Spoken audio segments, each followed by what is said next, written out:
bi dafa am d'abord benn contribution bu ndaw bu ma bëggoon njëkkee balaa may dem ci laaj bi mooy 24 mars bi passé yéen defoon ngeen benn micro trottoir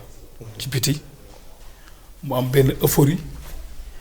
nit ñi amoon yaakaar wax seen yéene que ni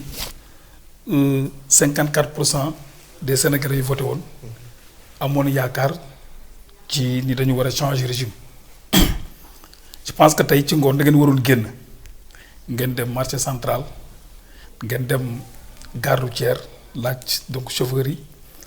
ngeen dem ci tailleur yi comme fay feet la ñu nekk ngeen laaj nit ñi en général donc Thiessois yi 24 mars bii passé ak bii tey naka la seen dundin demee parce que bokk na ci ba pare yàlla dafa dogal bii mooy 3e alternance bi am ci Sénégal je pense que en alternance bi njëkk sax mooy bi Senghor di jox nguur gi pacifiquement Abdou Diouf ñun ñëpp ñu ngi fàttaliku boog ñu bëri que 4 mois après Abdou Diouf décret bi mu njëkk a def dafa defar benn projet de loi pour ñu voter à l'Assemblée nationale le multipartisme légal PDS njëkk a nekk le parti d'opposition légal mu nekkoon une première en Afrique et en Afrique de l'Ouest que Sénégal démocratie bi jëmmal nañ ko léegi ku nekk amatul clandestinité politique ku nekk am nga droit s'opposer wu au pouvoir ñu ñëw alternance 2000 Abdoulaye Wade jël pouvoir bi premier sommet bu am mu jël avion présidentiel bi jox Abdou Diouf mu dem représenter Sénégal à l'étranger mu nekkoon image boo xam ne ñëpp dañ ko war a rafetlu woon à travers l'Afrique et à travers le monde ñu ñëw aussi alternance 2012 un mois après Macky Sall jël ay décret wàññi dund gi wàññi ceeb wàññi dëwlin wàññi lu bari sur la base des décrets mais tey un an après alternance bi Pastef jëlee pouvoir bi ñu gis ni y a un grand décalage sur tous les plans dinaa ñëw ci wàllu yoon justice mais sur le plan social et politique entre discours de déclaration yu ñu doon wax promesse de campagne bi ak la réalité d'aujourd'hui ci wàllu yoon premier acte bi ñu posé pour wane ni ñoom dañu fas yéene jalgati yoon dañu waxoon ci seen discours de campagne que ni président waratul siéger à la magistrature dañu war a bàyyi magistrat yi ñu doxal lu ñu gis bi ñu jëlee pouvoir président bi ne way man amoon naa yéene dem sax waaye magistrat yi ñoo ni man ma toog foofu moo gën premier principe pour jalgati yoon je pense que un homme d'État et celui qui s'engage doit respecter ses engagements ñu gis ñoom la ñu daan def ñu leen koy jéggale maanaam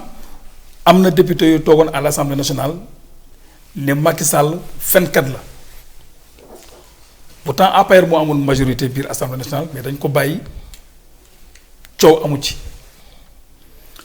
Ousmane Sonko génn ne président de la République Macky Sall fenkat la moom ak ay ministre am ay DG tey am na ñu wax loolu ñu jàpp leen dugal leen ci kaso bi xam nga mën nga nax nit ñi walla nga nax un peuple benn yoon mais aujourd'hui le constat général mooy yoon moom amatul ci réew mi bien que nag duñ ko généraliser il y a des magistrats qui sont toujours indépendants ci lépp mais discours bi ñu doon wax ci wàllu yoon ak la réalité d'aujourd'hui il y a un très grand décalage sur le plan politique ñoom ñu ñëw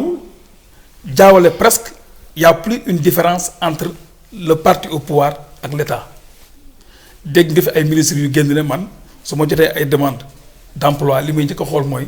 ndax ñi Pastef la ñu bokk wala bokkuñu Pastef tey dama toog sama benn doom ñëw ne ma papa sunu école am na ñu 10 élèves yoo xam ne dañ leen a dàq ndax seen papa fayu ndax fañ doon liggéeyee dañ leen a dàq mu nekk un désespoir énorme à travers la jeunesse te ñu bëri ñu ngi doon xaar rupture amoon yaakaar ci lu bëri je pense que 1 an tuuti na pour ñu juger un pouvoir mais 1 an aussi doy na pour un état poser des actes forts lu yaakaarlu ba nit ñi xam ne ah franchement kat ñu ngi fay yaakaar. mais ku diggoon jeunesse bi ay emploi nga ñëw commencé dàq ay nit yoo xam ne même dañu amoon ay CDI boo waxee jeunes yi di nga leen jël franchement duñu ko gëm. nga waxoon aussi xale yi na ngeen toog bu ñu ñëwee je pense que génn bi xale yi doon génn di jël mbëkk mi dana arrêté mais teel a gën a taqarnaas. je pense que c'est un désespoir la nit ñi commencé am te bu ngeen génnoon def micro trottoir ci mbedd mi ngeen dem gare routière dem marché Moussante laaj les tailleurs wala commerçant yi bàyyi sëriñ mi opérateur économique lañ jàng opérateur économique mais ñoom xam nañu ne je sais que aujourd'hui nan la ñuy def pour téye seen employé je sais que ni seen charge yi mi ngi yokk mais seen chiffre d'affaires yi ñu doon am wàññeeku na bu baax a baax. D'accord. yéen aussi idem boo laajoon seen PDG il te dira la même chose. je pense que 1 an yi fi def. je pense que Serigne Saliou moom peut-être il sera peut-être une voix autorisée man dañ naan dafa am fu ma bokk mais xëy na moom bu jëlee la parole dina mën a confirmer ndax wax dëgg yàlla yaakaar yi sénégalais amoon yaakaaroon na wala yaakaar dafa tas. merci beaucoup monsieur Lo concernant le micro-trottoir c'est aussi loolu benn fourchette la rek encore ci sénégalais yi c'est pas la majorité des sénégalais c'est important de souligner alors grand Ndiaga ci comme ni ko grand chef Lo waxee ci wàllu yoon boobu ba tey li woon pratiquement jàpp na ni woon au contraire sax dafa yokk ndax gis na ci lu bari loo xam ni ay digle la woon yoo xam ni def nañ ko ci wàllu wu ñu mel mais furaas daal di xëddeen 1 an après. waaw jërëjëf Ismaïla damay nuyu rek bala may commencer suma xarit suma doomu ndey bàyyi Serigne Samb di ko ñaanal moom aussi yàlla defal ko jàmm comme li chef Lo wax tout à l'heure moom opérateur économique la. comme ñun aussi nu ñu nekkee ay chef d'entreprise. ñu ngi ñaan également lépp lu ñuy wax parce que ci weeru koor la ñu nekk. mu bañ a nekk des discours politiques. parce que fi réew mi toll li ñu gën a soxla mooy toog waxante dëgg ba pare yéene réew mi avancé. parce que quoi qu'on puisse dire soo nekkee ci gaal li nga war a ñaan doo ñaan yow nga mucc yow mi nekk ci biir mais gaal gi ngay ñaan mu mucc parce que su gaal gi muccee yéen ñi nekk ci biir ngeen mucc mais su gaal gi muccul je pense que yéen ñëpp yéen a fay jaaree ndax saay yàlla dafa def aussi ñun bu ñuy wax ci situation réew mi dañuy nekk à l'aise pour la bonne et simple raison que dañu combattre Macky Sall pendant 12 ans yu metti xeex yoo xamante ni tey je me rappelle toujours dama koy rappeler Saliou Ndiaye ma naan ko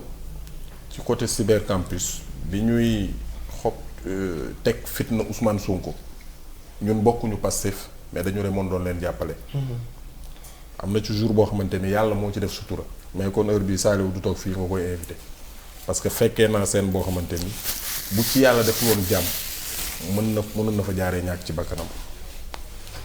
alors donc bu ñu ñëwee ba tey bu ñu waxantee dëgg te yàlla rek tax ci at mënoo ci évaluer un état. mënoo ci évaluer aussi alternance surtout que mandat bi 5 ans la mais ñi ñu fal ñoom ñoo wax ne at moomu sax bari na mais ñaari weer rek doy na sëkk pour changer complètement dundinu Sénégalais yi donc loolu lim ñuy wan mooy la réalité de l'état mooy booy wut wax ji mën na bari mais boo xasee ba téye exercer pouvoir loolu beneen mbir la réew mi metti na koo foo laal ñun par exemple man mën naa jël rek exemple ci man charge yi nga xamante ni dañ koy am par rapport ak suñu liggéey lu ci bëri mënatuñ ko honorer parce que économiquement le pays est à terre te loolu man sax waxuma ko mais président de la république moo ko wax moo ne ñoom amatuñu sax benn marge de manœuvre donc situation yi lañ fi fekk mais dama jàpp ne même su fekkente ni économie parce que en 2000 bi Abdoulaye Wade di ñëw au pouvoir dafa fekk une situation économique catastrophique mais dafa am loo xamante ni ci xarañteef ak ci am vision pour liggéey yow yaay def say pexe pour que population yi bañ ko yëg parce que loolu moo tax ñuy fal ay gouvernants bu ñu leen di fal dañ leen fal pour que problème yi ngeen fi fekk. situation bu metti bi ngeen fi fekk ngeen résoudre ko. population yi soxlawuñu xam ndax 4e sous-sol lañ nekk wala 5e sous-sol ñoom li ñuy bëgg mooy li nga xamante ni mooy seen préoccupation. nit ñi mën leen ko régler mais tant que loolu amul dañuy jàpp ne réew mi liñ doon xaar gisaguñu ko en tout cas doxagul maintenant volonté bi mi ngi fi volonté wu liggéey volonté wu soppi volonté wu changer volonté wu tabax mi ngi fi mais boo amee volonté ba pare il faut nga tracer chemin bu leer boo xamante ni fa ngay jaar nit ñi mën ci teg seen bët xam ne kat ay changement mi nga am aujourd'hui tey mënuñu ñu wax tey fi ñu toll ni temb lan mooy priorité état du Sénégal ci lan la nekk di liggéey kenn mënu la ko wax aucune réalisation beneen bi ci des man justice foogoon naa ne parce que man je pense que Sénégal ñun dañoo am problème man mënu ma woon toog tey di xalaat Sénégal dinañ ci toog justice bi continuer di fonctionner comme ni muy fonctionner nii les arrestations nit ñi dem di voyager juge notifié wu la amul dara benn papier bu ñu la jox bu lay wan ne dañ la interdire nga génn nga sortir du territoire nga dem ba aéroport ñu ne la mënoo génn loolu lañ doon xeex contre Macky Sall donc tey bu ñuy ñëw di ko gisaat mais dañuy non seulement dañuy poser wu des questions mais dañ naan est-ce que sax toog croiser les bras noppi warati nañ ko continuer parce que nag yàlla def na leen mooy réew mi amul kenn ku mën a restreindre les droits et libertés publiques parce que dañ ko inscrire ci suñu constitution soo dee xool constitution Sénégal article 6 7 8 9 ba 10 yépp day wax ci droit ak liberté publique kon donc mënuñu ñëw ba tey am une partie bu nga xamante ne dañ ne ñii ay nit ñu baax lañ ñoom ñooy nit ñu yiw ñi ñoom ñooy nit ñu sell ñi ñoom lu ñu def baax na à côté ñu jël beneen groupe ne ñii ñoom ñooy ñu bon ñi ñii ñooy ñoom ñu tekkiwul dara ñii ñoom ñoo yàq réew mi alors que foo dem organisation boo dem am na ay nit yoo xamante ni seeni valeur ak seen principe kenn mënu ko changer mais feneen foo dem aussi am na ñeneen yor jikko yoo xamante ni yow Ismaïla bëggoo mel ni ñoom man bëggumaa mel ni ñoom damay rappel jour dëju papaay Abdou Mbow bi dama dégg benn waay mu ne bâche bi kulu naa Sénégal yépp kulu naa la wax ñi ngi ci biir bâche bi toog ma tourné ma ne ko lan mooy kulu naa mu ne mooy ñi nga xamante ni ñoom ñoo yoroon pouvoir bi ba jóge fi ñoom ñooy kulu naa yi ma ne ko ñeneen ñi nekk les tenants actuels du pouvoir mu ne ma ñun ñooy waa jubal jubbanti xam nga loolu c'est extrêmement grave pour un pays boo xamante ni dañu ne boo faloo li nga war a njëkk a def mooy rassembler les Sénégalais parce que les Sénégalais étaient divisés donc dañ leen war a rassembler waruñu jël benn boor bëgg leen stigmatiser dëkkal leen fu ñu dëkkul jël beneen boor ne ñii ñoo baax donc man daal li ma jàngat ci 1 an yi mooy war nañu xoolaat doxalin yi ci wàllu justice socialement aussi war nañ ko xoolaat mais aussi war nañu gën a am humilité mooy dal ànd ak dal am aussi yërmande ci Sénégalais yi nga xamante ni ñoom ñoo def lu ñu musul defal benn président de la République mooy fal la dès le premier tour avec 54% ba pare retourné joxaat la 130 députés quelques mois après. Donc légitimité boobu amul benn système bu ko mës a am bu dul Pastef ak ñi nga xamante ni ñoom ñooy alliés. loolu nag dañ ko war a retourner waat les Sénégalais mooy fexe ba réew mi dal am jàmm fexe ba justice bi am indépendance am totale mais tey bu fekkente ne dañuy toog gis premier ministre di cité ay nit di wax ne ñii moom ala kulli xaal mënuñu mooy justice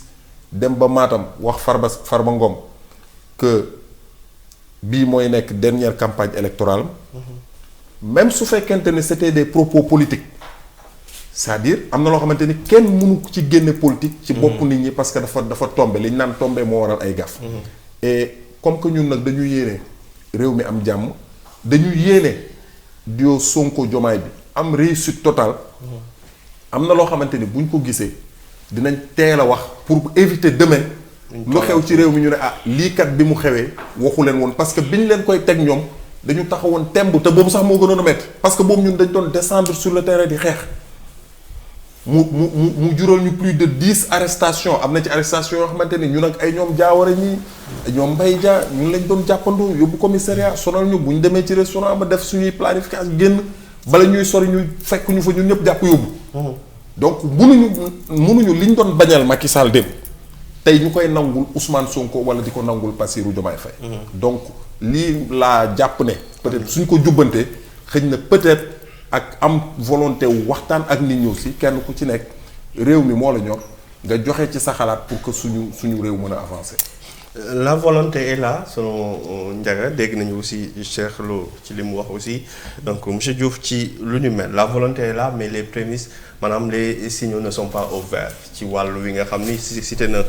poñ yu bari waaye tamit ci wàllu yoon la fi newoon dégg nga ki nga xam ne mooy di monsieur Lo ni mu ko waxee. c'est li fi ne woon mi ngi fi ba tey jàpp gi jaay doole gi alors que yéen bokk na ci lu bari loo xam ni ci nekkoon na fi ngeen teg seen tànk di ko xeex loolee man jàngat nga ci am. donc merci beaucoup di rafetlu intervention bi jot am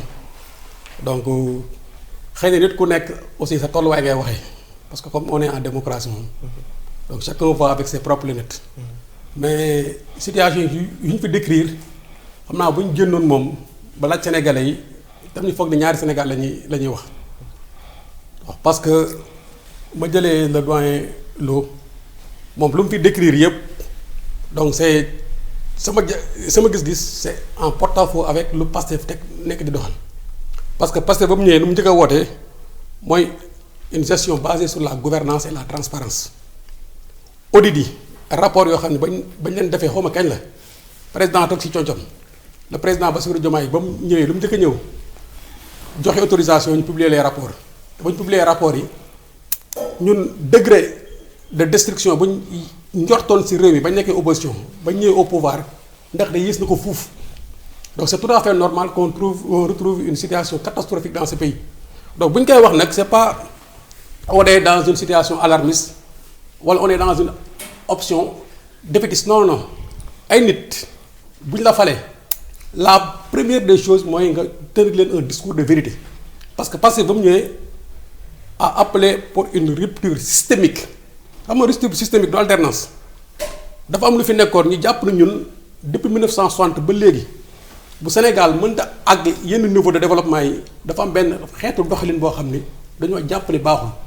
ñu yàgg kaa théoriser jaay ko Sénégalais yi wóolu ñu fal ni ñun une fois arrivé au pouvoir la première des choses mooy que tu tiens un discours de vérité à ces Sénégalais qu'ils ont élus parce que ñun nous sommes des serviteurs nit ki bu ñu la yabalee bu ñu la dénkee boo ñëwee si tu fais l'état des lieux tu dois rendre la manière la plus objective la situation bu nga fekk ci dëkk bi donc loolu première kii la léegi bu bëggee taxaw daal ni sur le plan de la justice amul rupture parfois ay ree damay jàpp parce que boo xool si vous suivez un peu donc l'univers des réseaux sociaux parfois da ngay gis ay waa élément Pastef sax yu ni ñoom la justice est trop intelligente par rapport à l'opposition parce que ba mu ñëwee au pouvoir ñun bu nekkoon dañoo am benn option continuer lu fi amoon dañuy jël un responsable du Pastef nommé ko à des ministères de souveraineté mais boo jëlee ministère de l'intérieur kañ fa teg le général Tine il n'est pas du Pastef donc c'est un général de la gendarmerie nga jël maître Ousmane Diagne le ministre de la justice il n'est pas du Pastef donc c'est un homme de droit nga jël le ministère des forces armées kañ fa teg il n'est pas du Pastef c'est le général Birame Diop donc ça c'est une volonté de rupture pour montrer que ñun la seule chose qui nous intéresse mooy jubal teg dëkk bi ci ay chartes yi leer da ngay wax ni rupture amul ci justice sous le régime de Macky Sall wala sous les anciens régimes rares étaient les éléments du régime yoo xam ni justice doog leen convoqué mais combien de fois on a convoqué des éléments du Pastef combien de fois éléments de militant Pastef wala activiste bu nekk Pastef wala responsable Pastef wax loo xam ni jaaduwul justice convoqué ko mu dem wuy ji alors que des années en arrière c'était une situation impensable dans ce pays ba léegi nii des nit ñoo xam ni dans un passé très récent yàq suñu dëkk ba dëkk bi yàqu yaxet tey jii ñoom ñoo occupé le débat public dëkk boobu est-ce qu'on a bâillonné la presse wala démocratie dañ kaa bâillonné boo jëlee 1 an on est en train de célébrer l'an 1 du nouveau régime jëlal 1 an Ablaye Wade mettre Ablaye Wade au pouvoir wala 1 an président Macky Sall au pouvoir est-ce que l'opposition avait même droit à la parole aussi yaa ngi wax ci question de le président Bassirou Diomaye par rapport à la magistrature mais conseil supérieur de la magistrature ab kuréel la président am na yéene mais les magistrats aussi am nañ seen vision on est en démocratie lépp lu am leen dañ koy waxtaanee parce que le président certes c'est la clé de voûte des institutions sa parole est sacrée lépp lu mu wax da kaa war a jëmbal loolu ñu lañ gëm mais aussi dafa am les réalités du pouvoir comme ni mu ko waxee c'est pas une façon de trouver des excuses mais les magistrats aussi ont leur mot à dire dans la marche de leur structure donc loolu man mun ma ko jàppee wax waxeet par exemple yow boo nee wax waxeet non mais le président Idrissa Seck lu mu ñu waxoon à un moment donné foo tollee day bàyyi politique mais est-ce que def na ko réew mi ba mu nekkee au pouvoir le justice dam doxee ñun ñëpp on est des témoins et je vous dis que il y a une rupture nette qui est en train de s'opérer. Mais le Rewmi n'a jamais été au pouvoir. Non, quand je parle de Rewmi, je parle de la galaxie des libéraux. Parce que Rewmi moo ngi jël yoon boppam à partir de l'histoire des chantiers de Thiès. Mais au début, sans que may ñëw rek maa ngi doon rafraîchir la mémoire de lire le bilan 1 de Maître Wade ak le bilan 1 de président Macky Sall. Mais ay ñoom Ousmane Tanor Dieng l'opposition de l'époque les mêmes critiques bu opposition bi nekk dañuy wax Pastef c'est les mêmes critiques daanaka à quelques exceptions près c'est les mêmes critiques lañu doon wax ay pilotage à vue lay def ak xamul fu mu jëm ak à part Abdou Diouf na dem amul programme lu ne lañ wax boo jëlee le président Macky Sall aussi ba muy def 1 an ci pouvoir bi ñun lu ñu teg ci ay jéego yu leer benn régime defu ko fi mais le président Abdoulaye Wade sax ba muy tontu Tanor lu mu doon wax mënoo ji tey mu màgg tey sax tey nga récolté tey mën naa kaa àbb aussi cette boutade parce que dëkk te la sànq le doyen Ndiaga Diaw moo ko doon wax mais le président Wade situation bu mu hérité ak situation bu ñu hérité donc c'est diamétralement opposé parce que le président Wade maa ngi koy fàttali ba mu defee benn tournée si sëñ Mansour Sy bu Tivaouane lu mu ko doon ñaanal ma am ay projets yu baax parce que macha allah situation dëkk bi tawar fa kàll alors que ñun c'est diamétralement le contraire on a trouvé un pays en lambeaux loolu bu ñu koy wax nag bul c'est pas pour se dédouaner non parce que ñun on nous a élus pour ñu apporter des solutions et on est en train d'apporter des solutions. te bu ñu neexee ba ñu ko détailler secteur par secteur. day ñëw ci secteur. secteur par secteur ba ñu ko détailler. donc justice il y a des ruptures majeures qui sont en train d'être opérées le président Macky Sall mu defee 1 an ci pouvoir bi ban opposant moo amoon fitu ne si plateau yi di trembler ba mu fi déggee écrit yi. est-ce que ba léegi dégg ngeen pôle judiciaire mu jàpp des barons ba léegi ñoo ngi bàyyi le pôle judiciaire mu jël temps def enquête minutieuse parce que dañoo sàmm ak yelleef ñi ko séqal. am na ay militants yoo xam sax dañ ciy mere actuellement le régime. dañ naan le régime lu muy def dafa yeex. mais le temps de la justice n'est pas le temps des politiques. et comme dañoo woote rupture même bu mettee sax nañ muñ. bàyyi justice def liggéeyam ëllëg ci biir bu ñu toogee si cappaandaw gi lépp lu justice décidé ñu xam ne la justice l'a fait en respectant les règles de l'art. Merci beaucoup monsieur Diouf dañu nekkoon juste en introduction ci wàllu justice parce que y a beaucoup de points majeurs lu jëm ci wàllu yoon bokk na ci coowal amnistie bi donc bi nga xam ni jamono ji ba tey mi ngi def débat avec cette loi interpellative bi nga xam ni le député kii di Amadou Ba def na ko Baye Serigne 1 an après.